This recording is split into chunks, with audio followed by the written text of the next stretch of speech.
Kita Apo pinagserbikan ka tatlong marapat kunto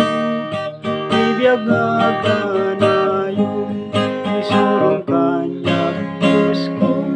idalon nga agturog kong Kristo iyapo Diyos di kanayon nga pagkamadal ka sikat pangyawada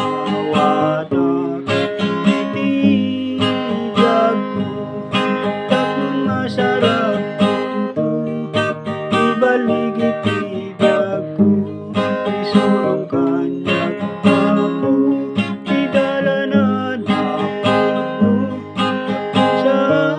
nakamapani yay impyerno agulungan Apo aming kabayan tapos magkasubalita ayat mo di agri